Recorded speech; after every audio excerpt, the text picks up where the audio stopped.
All right, hello and welcome. My name is Jared Cohen. I'm the Marketing Communications Manager for Parker Chomerics. This is the Introduction to Electrically Conductive Adhesives and Sealants webinar. Welcome, everyone. I see folks are still joining us, so we'll give them another 10 or 15 seconds before we begin. Thank you. All right, I think folks are starting to come in and we can start. So just a few housekeeping details before we begin.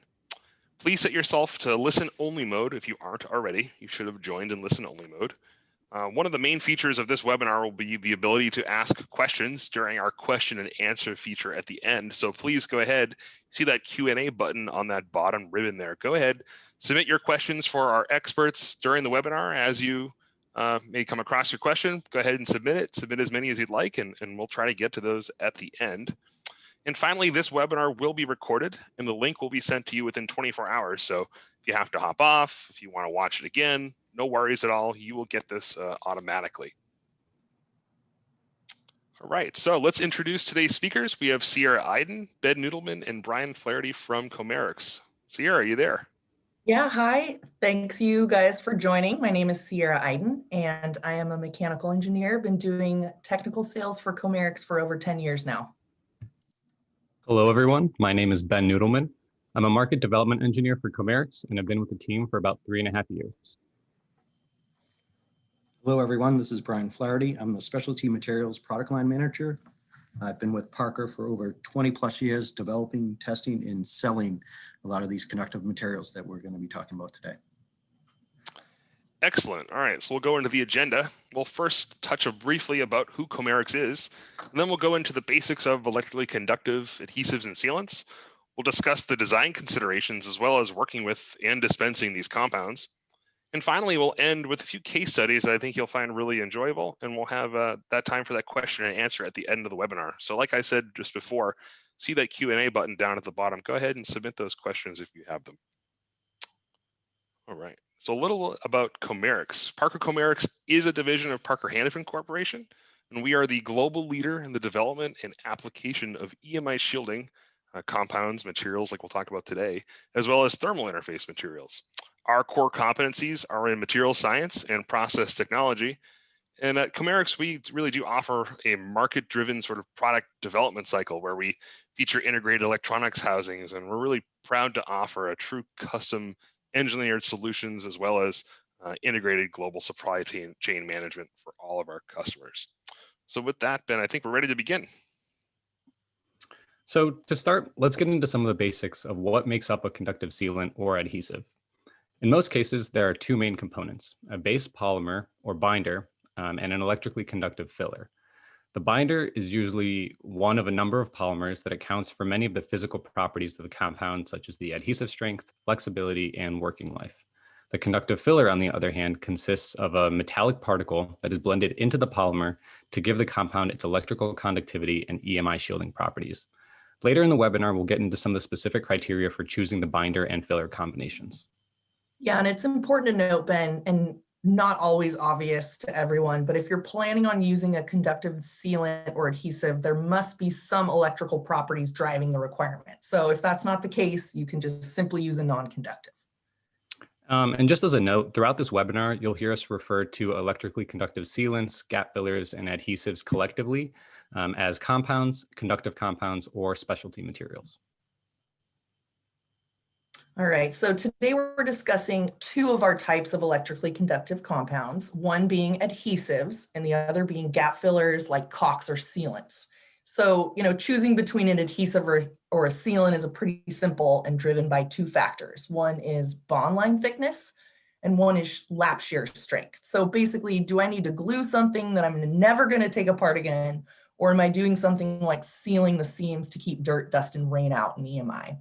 And we also wanted to mention that these classifications of what differentiates an adhesive versus a gap filler are very specific to Parker Chomerics, and this is just the terminology that we use to help distinguish products for our customers. So you may have heard it described in other ways in the past, but that's the differentiation we're making today. Here's a graphic for some of the visual learners on the webinar today. Basically, adhesives are used to hold parts in place and typically work in very thin gaps, whereas sealants are used to fill larger gaps between those parts. Sealants may not necessarily be strong enough to act as adhesives, but if used in conjunction with mechanical fasteners like screws, they may work just fine for your application. And in addition, most sealants can be removed using a solvent to soften it up with very limited damage to the housing. So now we'll dig down deeper into some of the factors to consider for the design.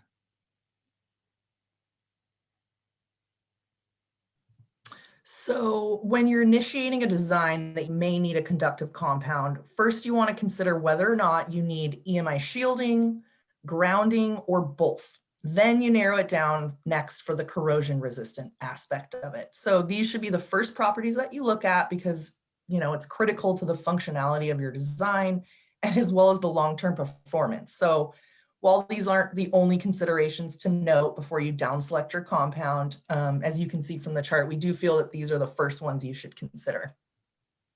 So other factors like bond line thickness, flexibility, lab shear strength, and the substrate have to do with the interactions of the compound and the parts that it is mating to.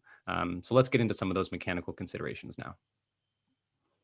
Lab shear strength is the property that measures how strong of a bond the compound will have between two surfaces and is usually driven by the binder itself. So for example, in general, epoxies will have a much greater lab shear strength than silicones and polyurethanes. Because of this, they're characterized as adhesives instead of gap fillers. At the same time, silicones will vary in adhesive strength and can be considered both adhesives and sealants depending on strength of the bond.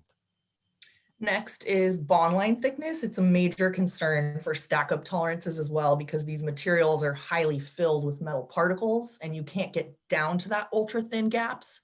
Some of the softer materials like copper, you can actually crush or morph the particle if you compress too hard. Many adhesives work much better where bond lines are thin and the tolerances are tight. Different particle morphology, also known as size and shape, will have an impact on that minimum bond line thickness. Think flakes of material can lay flat versus a round particle that cannot.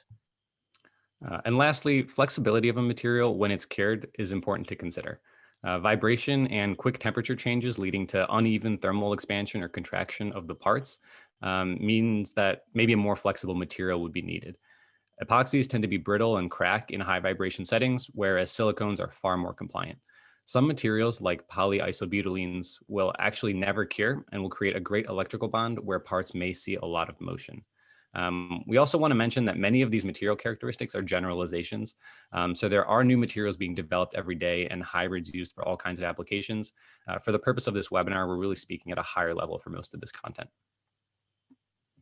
So as we mentioned, the electricals are the main reason for choosing the conductive compound over a non-conductive.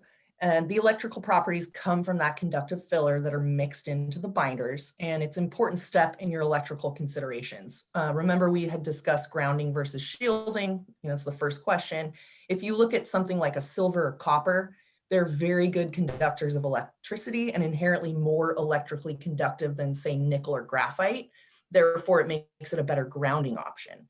However, across most frequencies, a nickel-plated aluminum particle will have a higher EMI shielding level than a silver-plated aluminum because of the inherent absorptive properties of the nickel. So Ben, does high conductivity always lead to high EMI shielding? It certainly does not. And I want to repeat that for emphasis. EMI shielding is not always driven by the highest particle conductivity. While conductive fillers will have high EMI shielding, other properties that impact shielding are things like particle bite through, particle shape, particle size, and paramagnetic or ferromagnetic properties. Sierra, what does bite through mean? A bite through refers to how well the particle can break past coatings and make a solid electrical contact. So geometric particles and flake-shaped particles will have better bite through than a spherical particle. And galvanic corrosion is caused when these materials with different electrical potentials interact in the presence of an electrolyte. So basically, dissimilar metals can be eaten away or dissolved. So finding materials that interact well is crucial in exposed applications. And for further details actually on limiting corrosion, Ben and I did a webinar a few months ago. So if you are interested, you can look at that corrosion webinar on our website. When you're thinking about the lifetime of the assembly and dealing with the compounds, you should also think about how strong of a bond you're going to need. When using adhesives, you will typically get a permanent bond that's going to need a crowbar or a pickaxe or a jackhammer to get the plates or the enclosure apart. Using a sealant will allow you to soften it with a solvent and potentially get the parts or potentially get the housing apart with a little bit of work. And this applies to rework and field repair as well. It's really important to know what the future of this part looks like. So if the parts need to be taken apart for field repair every 5 years, a very strong epoxy-based adhesive is probably not going to be your first choice.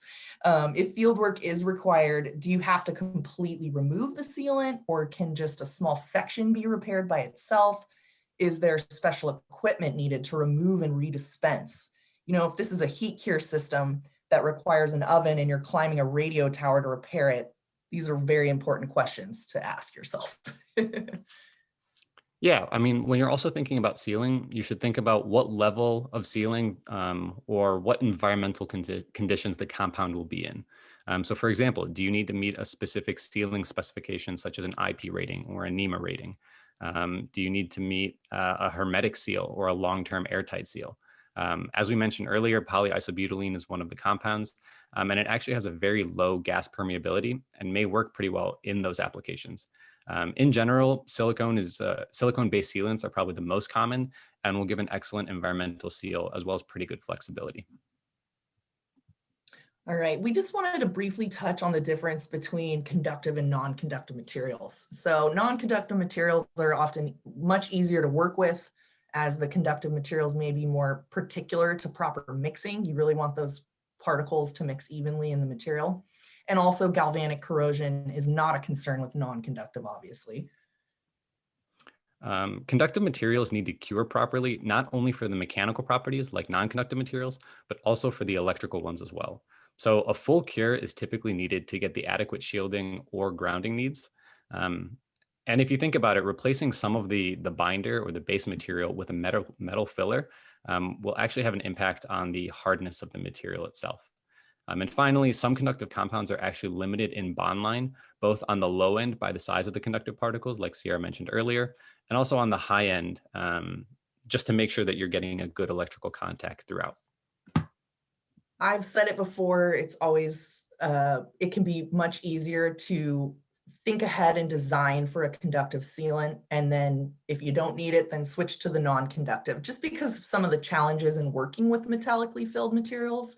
You know, I've had customers using a non-conductive adhesive with a very thin bond line, little real estate, that eventually fail their EMI test. And then all of a sudden they identify the need for a conductive adhesive. Now your problem is, you know, you have a 2/1000 gap and you're trying to dispense a minimum of 7/1000 thick adhesive. So it's not going to work out well, as you can probably guess. I do give the same advice for design of EMI gaskets. It's better to know it and then not to need it than to need it and not to know it. So just consider you may end up needing a conductive after all. So now let's get into working with the conductive compounds and what it takes to dispense them. And as Jared mentioned earlier, don't forget there will be a question and answer session after the presentation. So feel free to submit those at any time during the session. All right, so before you order your conductive material, you need to know how the materials can be stored, how it's going to show up on your shelf or onto the doorstep here.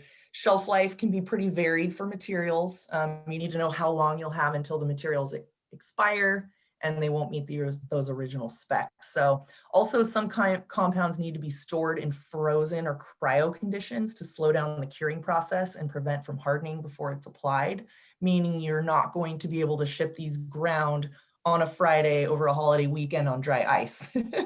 But if you did your homework and you've received your frozen material, then you would now need to be defrosted, and you can either do that at room temperature or in a warm water bath to bring that temperature up to which they can be worked. At the same time, while your compound is defrosting, the substrate may need to be prepped so that the materials adhere well for both mechanical and electrical properties. Some materials will need primers or adhesion promoters to prepare the surface and make sure that the compounds stick well.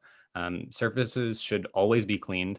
and oftentimes may need to be physically roughed or chemically etched so that the materials, adhere well. That can include sandblasting, sandpaper, or even wet sanding, as well as some of the chemical etching with dilute acids. Flame treating and oxidizing the surfaces, as well as conversion coatings, will help reduce a lot of that electrical contact resistance where the two materials are mated together. And finally, corona surface treatments, or actually arcing of the material, will align the charged particles on the surface of a material and encourage strong adhesion, but should really only be done very shortly before the application for best results. Okay, so what about the steps to dispensing, and what does good dispensing look like? All compounds and adhesives should be checked for special health and safety guidelines. Do you need venting in the area where you're working? And while most have pretty low volatile content, or VOCs, you still may need a well-ventilated area and a proper way to dispense the material if they're hazmat classified. Ben, what kind of format do these materials come in? So most conductive compounds will either be one component or two component. Two component compounds will usually have the main binder and the curing agent separated until they're ready to use. Most adhesives and sealants will have a consistency somewhere between a pretty free-flowing liquid all the way up to a thicker, grittier paste, or somewhere in between. When you're looking at applications, vertical surfaces and overhead dispense applications will most likely need a thicker paste that does not drip or run. Sierra, what do I have to know about packaging and mixing the materials?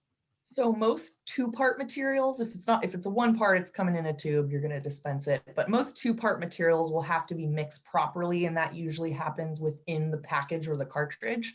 So while some dispense equipment can be dispensed by hand, like a syringe, others may need equipment like an application gun or a pneumatically controlled system with a foot pump. Ben, are there any types of systems to avoid or steer clear of? Because we want to minimize the damage to the particles and protect the plating on the metal particles that give us that good electrical contact, we urge customers to stay away from auger valves or auger style systems that can actually shear the material. Good to know. So when you're dispensing, you have to know the working life of the material and how long you have to manipulate it before it starts to cure or harden. Some materials use cure systems like acetic acid cures, and they have a very short working life in the range of just 5 minutes. Others will give you more time to smooth the material onto a flange or connect the two mating surfaces together. There's a few definitions to know when working with conductive compounds. One is tack-free time. And this is the time it takes for the material to develop a skin so that it's no longer sticky or wet on the surface. And this is also referred to as a cure time to handling. And the second is full cure. When we refer to a full cure, it means the amount of time it takes to develop and complete mechanical and electrical properties as presented in the data. Benner, what are the 3 different types of cure? There are 3 different types of cure mechanism, or the way in which the products will cure. The first is known as room temperature vulcanization, and it actually involves the use of a catalyst like platinum that's combined with the binder system, and that facilitates the cross-linking and the curing of the material. The second mechanism is known as a moisture cure. This means that the material will cure as a result of the ambient humidity and moisture surrounding the material. Some things to consider are that the cure times can be impacted pretty significantly by the environment. So for example, a moisture cure system will cure much faster in the middle of the Amazon rainforest than it will in Phoenix, Arizona. The other type of cure is a heat cure system. This means that the binder will cross-link as heat is added to it. In most cases, the higher the heat, the faster the cure, but there are obviously upward temperature limits. Some materials will cure at room temperature just fine, but adding heat will actually speed up the process. And a very important note, for heat cure materials, the highest recommended cure temperature is usually the one that will give the best mechanical properties. All right, so this slide, we wanted to describe the difference between 2 types of materials. One a thermoset and one's a thermoplastic material. We have both types in our conductive compounds portfolio. A thermoset is a material that strengthens as it's heated, but cannot be melted or reheated after initial cure, whereas thermoplastics can be without any chemical changes. And the other definition on this slide that we wanted to touch on is glass transition temperature, oftentimes abbreviated as TG. Glass transition temperature not to be confused with the melting point of a material, is actually the point at which the properties of a thermoset polymer will transition from rigid and glassy to flexible and rubbery. So some materials like silicones will have a very low glass transition temperature in the negative 80 or lower Celsius, and are meant to be used above their glass transition temperature so they can exhibit those flexible properties. Others, such as epoxies, will have a very high glass transition temperature, meaning that at most operating temperatures, they're meant to be used in a glassy and rigid state.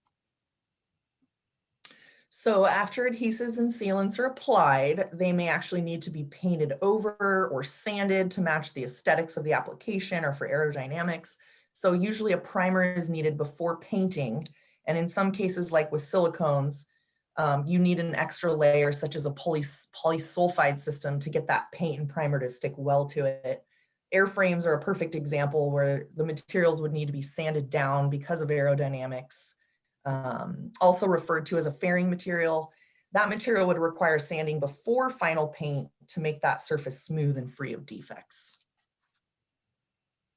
Our last section before the application examples is all about testing and validating of the material. So volume resistivity, shielding effectiveness, lap shear strength, and peel strength are the key properties that most people will test for or design around in order to validate a program requirement. Each of them typically has a different test procedure and often an industry spec surrounding it, such as IEEE, ASTM, or a military specification. So this slide shows a few of the different electrical tests that can be done on compounds, including transfer impedance and volume resistivity. So on the left side of the slide, you'll see the SAE setup for transfer impedance that actually applies beads of adhesive along an aluminum test plate or a couple beads of sealant along two outside arcs on those same test plates. Volume resistivity on the right side is measured using one of a couple different ASTM specifications.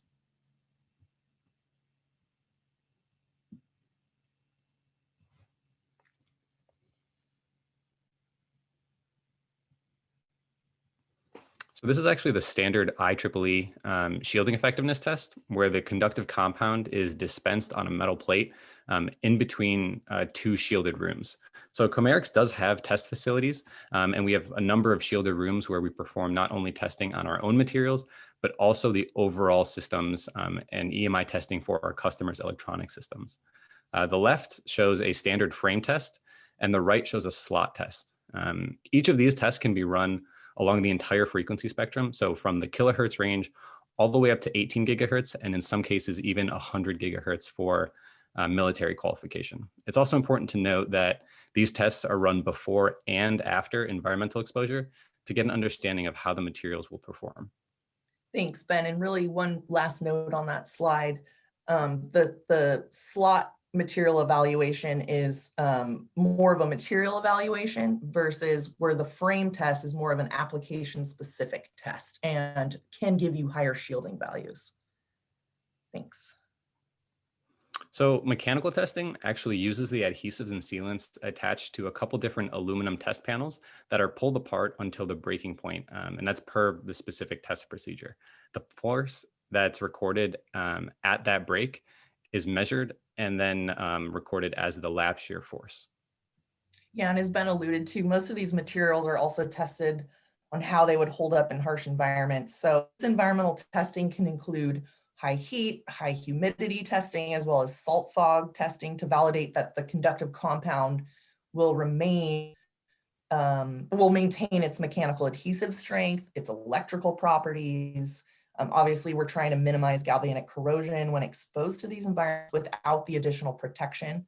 Low temperature testing is also done to make sure materials will operate after low temperature storage and in cold environmental operation. This is important for all kinds of military applications, such as high altitude and shipboard programs. And after environmental testing, the parts are all run through the same transfer impedance, shielding effectiveness, and mechanical tests, and those values are recorded. Okay, so conductive compounds can be used in a variety of ways, which we'll show you now. But keep in mind, these can be used in field repair to close joints and seams, to repair conductive gaskets that may have torn. You can use it as a fastener fill. People are literally dipping rivets in this stuff. You can fill large or small gaps. You can cold solder components to circuit boards. I mean, the possibilities are endless. So let's take a look. So the first application and case study that we're going to go through is actually on a night vision camera assembly. In this case, the customer needed an EMI shielded and permanently sealed housing that was mounted to the optical system. So what they did is they used a electrically conductive coating to shield the plastic housing, and then a conductive elastomer gasket for environmental sealing. But the last step was that they actually needed to ground the two housings together effectively. And this was done by dispensing a small drop of a 2-component silver-filled epoxy. So it was going to give them very high conductivity and therefore good grounding, as well as that very strong bond. So this application for a military airframe needed a filling and fairing compound over a very large area in which every seam was caulked. There were a number of issues with vibration, as you can imagine, thermal shock and expansion, tremendous expansion and contraction of the airframe components as the helicopter was exposed to extreme environments. The sealant needed to be painted over, and it would be applied in overhead and vertical areas of the aircraft. So the 2-component polyurethane binder with a stabilized copper was a perfect solution.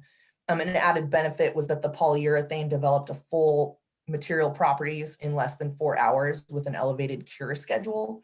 So the aircraft downtime was significantly reduced. So yeah, this was a good application. And the last case study we're going to go through is actually for a large transport container carrying C4I command and control and communication equipment. So a conductive compound was needed to bridge the large gaps between the metal frame surfaces. So as you can probably imagine, this container saw a lot of very heavy shock and vibration along its journey.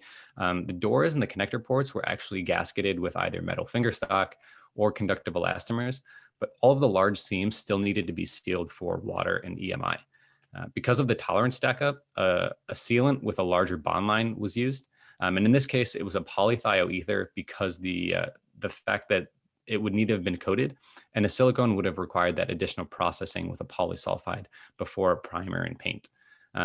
Finally, a silver-plated aluminum particle was embedded into that polythioether. And the reason that it was used in this application was because it actually provides the best corrosion resistance on aluminum substrates of any compound filler.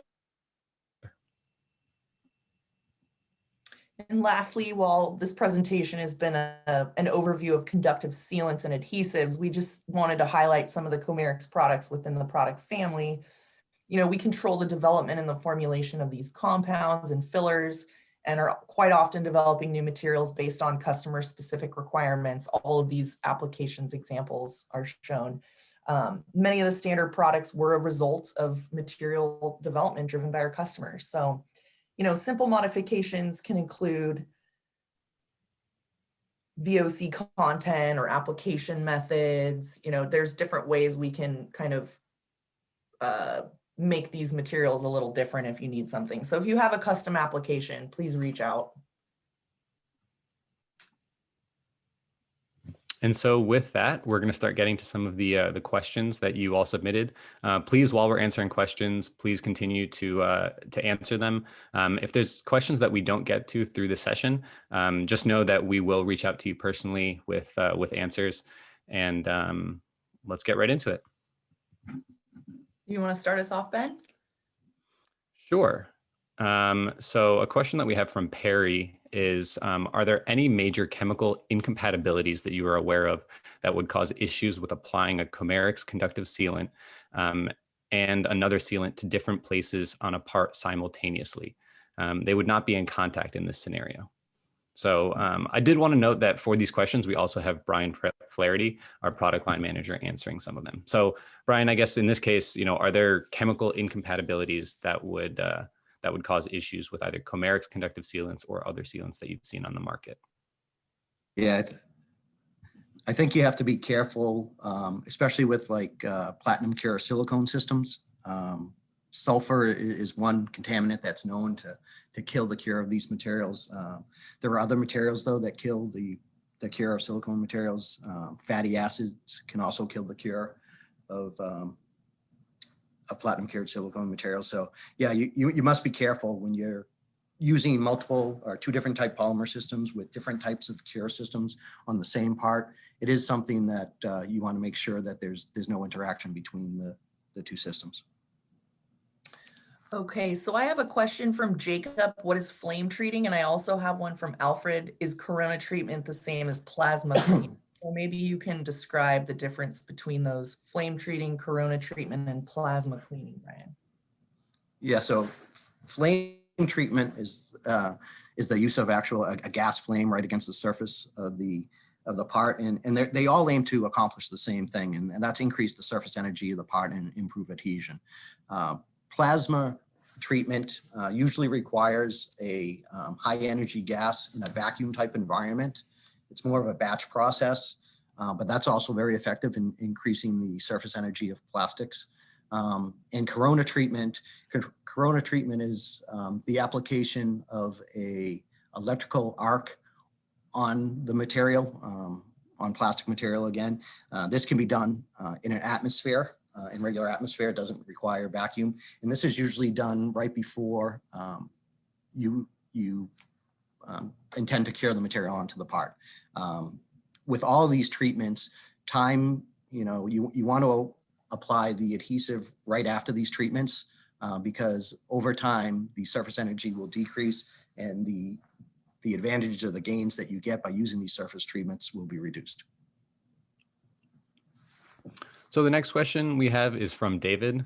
He asks, for the gap fillers, how do you spec out the electrically conductive fillers, particle size, shape, surface area? And I guess as a quick input, typically a lot of that is depending on the application requirements and some of the program requirements that are driving the use of those fillers, whether there's a high EMI requirement, whether there's a bond line requirement or a specific EMI shielding level. And then working at how those fillers are combined into different polymer binders. Yeah, I think so. So those three, particle size, shape, and surface area. Chomerics does significant testing on our conductive fillers to understand exactly the size. Typically, we use microtract and do a particle size distribution because most of these particles, you don't get one particle size, right? It's usually a particle distribution for these different conductive fillers. And the shape also has a huge impact on how it's going to perform in an adhesive or in a sealant. One of the things that, over years and years of testing and analysis of our conductive fillers, we found out that, you don't want to design in a spherical particle for any application where you might see a lot of vibration, like a rotorcraft or an aerospace type application where you might see a lot of vibration because typically when you vibrate conductive particles that are spherical shape, the electrical performance of the shielding will degrade. Okay, so we have a question from Todd. What effect does high number of thermal cycles have on RF performance? Specifically, we're looking at performance from 1 to 40 gigahertz and hundreds of cycles from -55 to 105C. Yeah, so that's a good question. That is something that Chomerics has the ability to characterize in-house. We put a lot of our materials through thermal cycle testing, and we test shielding before and after various thermal cycles. It usually has a lot to do with the type of material and also the substrates, how closely the coefficient of thermal expansion is between, the substrate that you're applying the compound to and the compound itself has a lot to do how it will perform after thermal cycling. But other things can influence, how well it shields following thermal cycling, like, particle size and particle shape and filler loading. So there are several different characteristics that go into that, but it is an important test to run, and it is very specific to the substrate that you're going to put these materials on. The next question comes in from Todd. He says that silicone is problematic in many of our factories. What is the best alternative for RF performance? So I would question, what he means by silicone is problematic. Usually when I hear silicone is problematic in their factories, it usually has to do with they have coating operations in their facility, and they're worried about silicone contamination and, you know, the fish eyes, which is, you know, anytime you get silicone contamination in a coating, when you go to spray that coating, a lot of times you'll see this surface phenomenon, which, you know, people refer to as fish eyes, and that's silicone contamination in the coating. The best thing to do if you're looking for alternatives to conductive silicone materials, one potential alternative is our conductive polythioether materials. Chomerics has a Cobond 1018 and Cobond 1019, which are conductive polythioether compounds. And the nice thing about these materials is that they're paintable.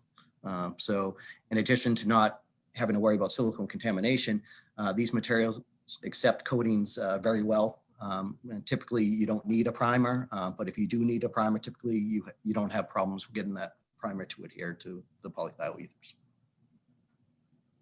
Okay, thanks, Brian. And if you go to slide 29 too, there's a couple different types of non-silicone materials there.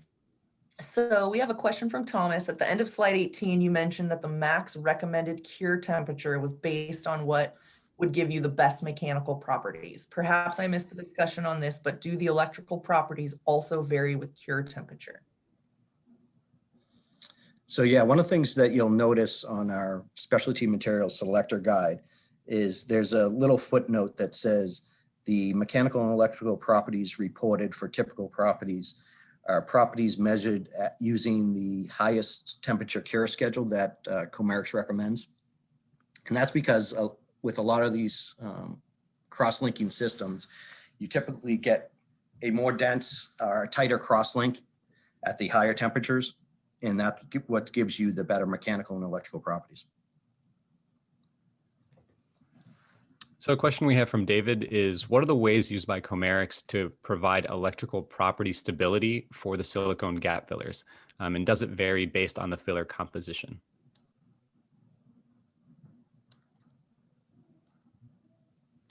I'm sorry, can you repeat the question, Ben? Yeah, so what are the ways in which we provide electrical property stability for our gap fillers? And does it vary depending on the filler composition? Yes, it does. So we do, as I mentioned earlier, we do a lot of characterization on our fillers themselves, right? So there are, in processing of our fillers, there's a lot of things that we do to help minimize the growth of or oxidation of our fillers over time. So a lot has to do with the way we plate and heat cure and treat our fillers that go into these conductive compounds. We also do a lot of formulation DOEs and sensitivity DOEs. I mean, if you look at the typical conductive sealant volume fill versus conductivity curve, it's usually what they describe as like a knee. And the worst thing to be is for a conductive sealant or material to be on the knee of the curve, you know, where it's, you know, if there's any change in that conductive filler, you know, whether it's, you know, surface area, particle size distribution sways one way or other, it has a huge effect on the electrical properties of the final compound. So what Chomerics does is, you know, upfront, they do a lot of formulation sensitivity DOEs to make sure that we're not on the knee of the curve, and that, you know, any change in filler, whether it be surface area, particle size distribution, will not affect the electrical properties of that conductive adhesive or sealant. All right, we have one from Stephen, and I just lost it here. Okay, please expand on outgassing properties. What approaches can be used to select adhesives with low outgassing? And I guess I'll add on to that. Are there anything we can do after the material's applied to help with outgassing? Yeah, so really, if you're going to develop a material that has low outgassing, you need to start up front, right? I mean, it starts back at the polymer selection, right? So you need to be using medical grade or low outgassing polymer systems to start.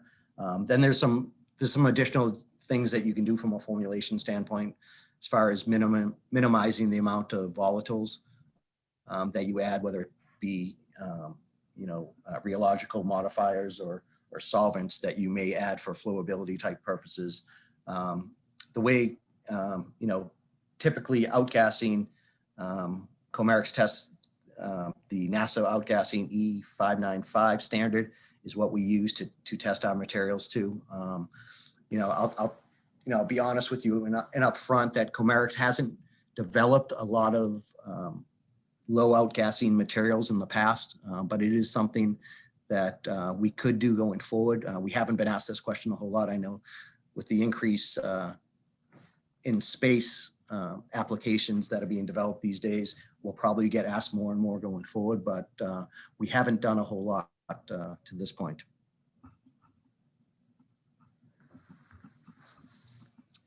So one of the next questions is specific to one of our products. What are some applications where we'd see the use of polyisobutylene electrically conductive sealants? So specifically our Cobond 4660 or 4669. Yeah, so typically those materials have been designed in applications where you're going to see a lot of vibration. So, mobile shelters, things that are going to be moved around on the back of trucks and may encounter a lot of vibration. Our 4660 and 4669 thermoplastic materials, they're actually solvated and do not cross-link. And by not cross-linking, they remain tacky and have this flexible nature to them that is really good and maintains good electrical conductivity even through vibration or vibratory applications. All right, so we've got a question from Stephen. Has anyone requested or considered using conductive sealants as a thermal gap filler for electronics? I assume that the thermal conductivities of conductive sealants are far better than non-conductive gap fillers. Certainly care would be needed to make sure conductive sealant would not become thawed. The answer is yes.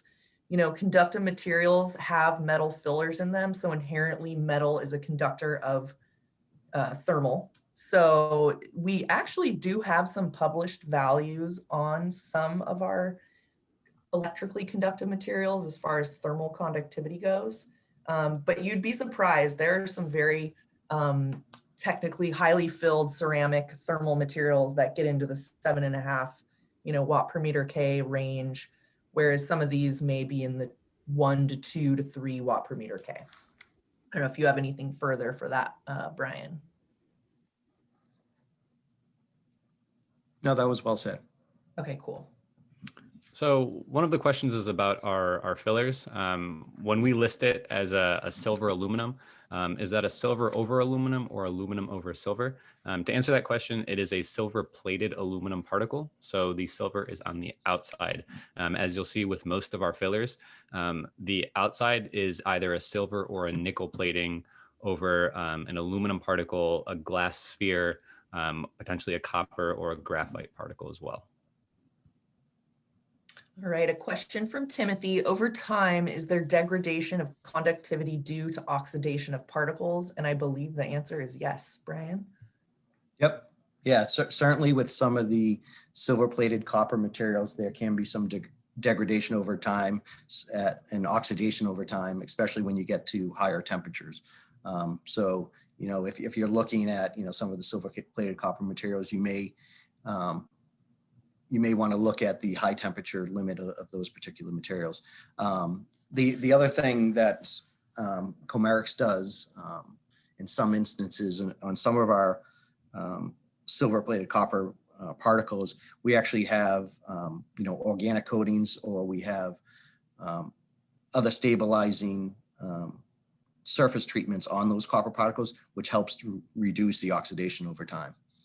So while it is true that there are some silver copper particles that may show degradation over time, especially at higher temperatures, specifically oxidation, there are other silver copper fillers that Chomerics has that don't show that same degradation. So it's really specific to the filler itself. We have a question from John who asks, is there a gap filler that is fairly easy to rework that could be used, say, either as a replacement or an augmentation to a current molded seal, such as a conductive elastomer? Yeah, so it really depends on the application and what your tolerance is and how you define easy. I think some of our silicone Gap fillers, the moisture cure silicone gap fillers like our Cobond 1075, 1016, 1038 type materials certainly can be scraped off and cleaned off a substrate using toluene. Same with some of the polythioether materials, Cobond 1018 and 1019. But it really depends on your particular application and what you consider easy, I guess. Okay, so here's a question from Alejandro. Is there a way to measure resistivity for inline production? Something not as technical as a 4-point probe or the setting you had there in your slide with the IEEE test method? Yeah, so I think the best way to measure it and what kind of simplifies it is the 4-point probe method using Chomerics' co-probe, right? I mean, Chomerics sells the co-probe that 4 wires insert to very easily. And I think, you know, for $250, I think you can buy a Chomerics co-probe and a handheld ohm meter and be able to get pretty good electrical values of your conductive adhesive or sealant in line on the production floor. As you can see on this slide, the co-probe is actually the photo furthest on the right, and it is aligned with the ASTM D991 specification. The next question comes in from Timothy. In terms of galvanic corrosion, let's say my substrate and conductive filler are beyond the recommended limits on galvanic compatibility in normal circumstances. Should I be concerned with galvanic corrosion on either the substrate or filler? I will say that in a lot of our galvanic corrosion testing, we've done a number of tests on our various fillers, both in conductive compounds and conductive sealants against a number of different substrates, whether those are conversion coated aluminum, steel, stainless steel, magnesium, things like that. So with application specific examples, by all means, please feel free to reach out to us when it comes to potential galvanic corrosion and compatibility. Brian, I don't know if you wanted to add to that.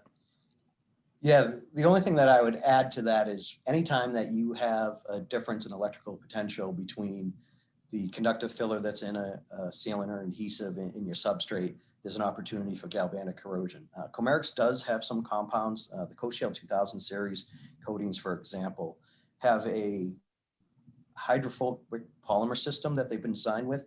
And that polymer system actually keeps moisture away from the surface.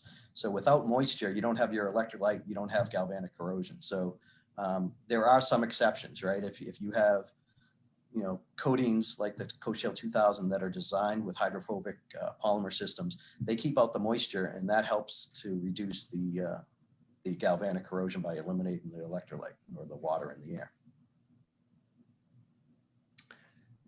Okay, we've got a question from Stephen. Do any of your conductive sealants or coatings lend themselves well to corona suppression as applied to rough and or protruding metal objects?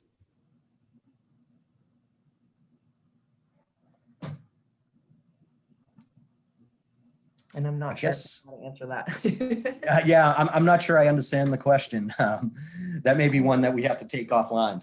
Yeah, Stephen, feel free to reach out to us and we'll get a better understanding of what you are trying to ask. Yes.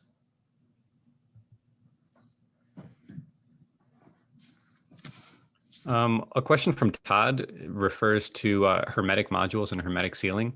When not within a hermetic enclosure, some of the products are exposed to terrible conditions like salt fog, jet fuel, low pressures, high temperature swings, vibration, and a 30-year lifetime. Are there any suggestions for keeping out RF covers in place? So I guess in that case, we would look at potentially combining conductive compounds with some of the other conductive solutions. So as Brian mentioned, things like conductive coating that may help in terms of sealing off those surfaces and providing a longer life cycle. Additionally, using a conductive elastomer gasket to keep out a lot of the jet fuels and the salt fog may help protect some of the internal components, just because some of them are designed for those harsh environments and long lifetimes. Okay, we have a question from Jacob. What would you recommend for bonding conductive neoprene pads or conductive UHMWPE to steel or aluminum. This would have to be spread over a large bonding area. So neoprene to steel or aluminum. Yeah, neoprene is a tough material to stick to. I'm not sure that anything that we have would stick. You may have to use one of our primers to get good adhesion to the neoprene itself. I don't worry so much about the aluminum surface. You know, we stick to aluminum all the time, but you may have to use some sort of primer with our conductive materials to get good adhesion to the neoprene. Good point. Primers. And I guess building off of that, do we have information about adhesive strength relative to from our conductive compounds to various plastic materials, whether that's a polyethylene, you know, a PVC, things like that? Yeah, so we do have some data over in our applications lab. The problem is that there's so many different types of grades of plastic. You know, even if you talk about a polypropylene or a polycarbonate material, then they have different glass fills and they have different grades. So it's really very specific to that particular grade of plastic. You know, we have some data that we can share, and I encourage you, if you have questions about how a conductive material that Chomerics makes sticks to a particular grade of plastic, I encourage you to reach out to our applications department and see if they have any data. But chances are we don't have data to that exact grade of plastic, but we may have some data to something similar, and we can give you a good idea of whether, how successful you might be. So I will say that we're getting towards the end of our allotted time slot. So we're just going to take one or two more questions. Again, as a reminder, if we haven't answered any of your questions on the webinar here, we'll be sure to reach out and make sure we talk to you about your application specifically. Yeah, and just to reiterate to David, and there was a couple other people that asked, these slides will be provided within 24 hours. They're going to be posted up on our website. I believe they're on YouTube, especially along with our corrosion presentation and gasket, elastomer gasket. This is Ben and I's, 5th or 6th webinar now. So these will all be available at a later time if you had, coworkers that couldn't make it, or you just want to have it as a reference point. So probably our second to last question comes in from John. Would the dispense equipment for some of these products be usable on the same line dispensing gap fillers for thermal management or other types of materials?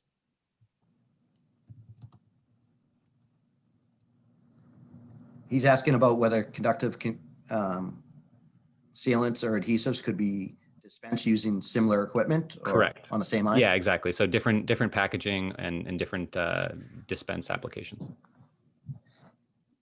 Yes, I think in general the answer is yes. I mean, obviously it's equipment specific, so we'd have to understand what type of equipment you're currently using. But some of these materials could be dispensed using, if not the same equipment, similar equipment. It may require a different dispensing valve to have flow control and to be able to dispense the size and shape that you want, but they can probably be mounted on the same gantry. All right, and one more from Annie. Can the ProShield application dispensing guns be used for Cobond materials, the 6 fluid ounce Semco cartridge? No, the ProShield materials are packaged in an EFD Semco tube and not the standard an EFD plastic tube, excuse me, instead of the standard Semco tube, which the Co-Shield materials are packaged in. So that gun will not work for our Co-Shield materials. And with that, we are going to end this webinar. But again, thank you all for joining, for submitting your questions. We hope it was valuable to you all. You have the contact information for myself and Sierra as well. So by all means, please feel free to reach out to us with application-specific questions. And once again, look out for our next webinar. It's in the same family, but we're going to be talking specifically about electrically conductive paints, coatings, and inks. So thank you all very much. So, what can we do for you?